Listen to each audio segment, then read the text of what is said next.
Atzoko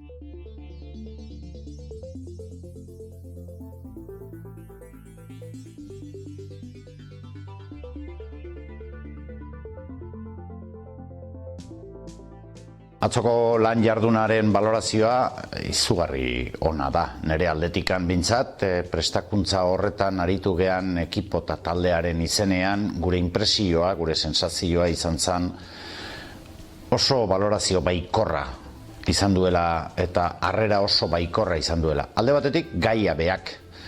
Pentsatu behar da, 180 gonbidatuekin 220 pertsona bildu ginela han. Eta pentsatu behar da, batzuen matrikula, batez ere azken momentuan ibili ziren hoiena, ezin izan genuela aurrea eraman, ez geniela utzi, ez ginelako kabitzen.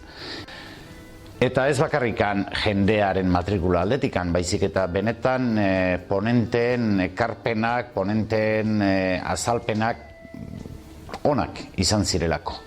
Nik uste dut lehenengo Santiago Molen aurkezpen horrek edo azalpenak balio izan ziguela irakasleoi batez ere berresteko egiten degun hori bide honetikan dijoala eta baita ere badaudela beste osagarri batzuk, ez da kurrikulunaz gain beste osagarri batzuk. Berez ez da ezer berria guretzako. Askotan da jardunaldiak horretarako dira gogoeta egiteko taldean gogoetatzeko eta baita ere besteek egiten duten horren berri beste norbaitek ekar diezagun eta horren harira gurean hurrengo egunean pila kargatuta jarraitu dezagun. Zen irakasleok klaseak eman, pertsonak atenditzen ditugu, ezten ditugu. Bigarren ponentziari begiratuz berriz, nik uste dut gizarteak eduki beharko luken konpromisoa eskolarekin, eskola ereduarekin, behin da berriro Enrikek utzi zuela hortxe agerian, ezta, konpromiso hori falta zaigula, zergaitikan ez dan benetan hezkuntza arloari dagokion hitzarmen bat, pakto bat egiten, guzti hori, eta baita ere, askotan gure zilborrari begiratzen diogula, diot Euskal Herri mailan edo estatu mailan edo eta ez tegula benetan hausnarketarik egiten. Nik uste dut ondo asmatu zuela, oso komunikatzaile ona izan zen.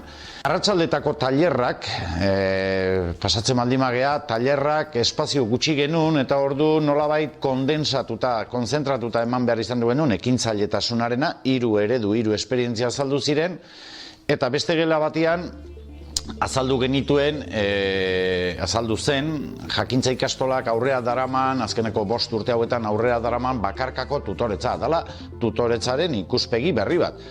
Interes asko piztu zuen, hainbat jendek galderak izan duzan, iaia azalpenak emateko denborak, eta zenbait instrukzio, zenbait horri, zenbait konpromiso, zenbait dokumentu azaltzeko denborarik ez zuten izan. Jendearen egarria, galderak egitearen behar hori izugarria izan zelako. Eta hori da gure jardunaldien helburua, ezta? Jendeak galdetzea, esperientzia desberdinetaz ikastea. Gero norberak, atzokoan askok horrela esaten zuten, ea hurrengo klaustroan, hurrengo gure taldean, ea horrelakoak, eta dokumentu horiek jarriko ditugu ikastolen eskura, beti bezala, interes horren harira norberak ikusi dezan, zenbateraino dan eramangarria, edo egingarria, edo komenigarria.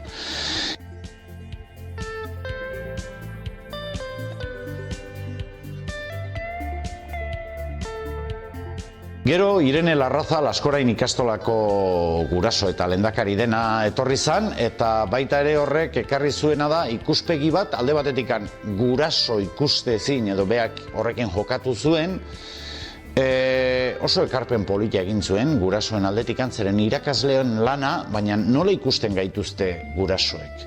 Nola lotu, nola uztartu guraso eta irakasleen lan hori azkenian eskola bateko xede den ikaslearen heziketan, ezta? Nola uztartu eta nola bideratu.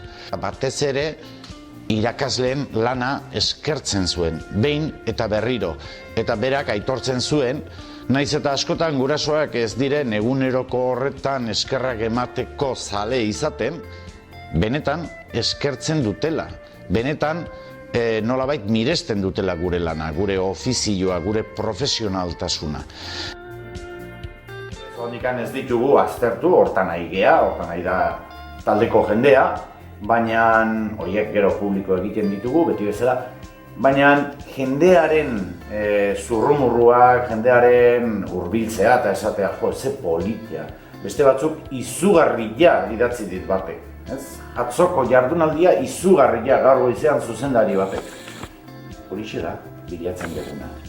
Eta horixe da baita ere ilusioa pizten diguna urrengo urteko edo urrengo saioetarako berriro ere prestakuntzan jarduteko. Etengabean prestatzeaz gain baita ere gure talde indarrari begiratu behar diogulako.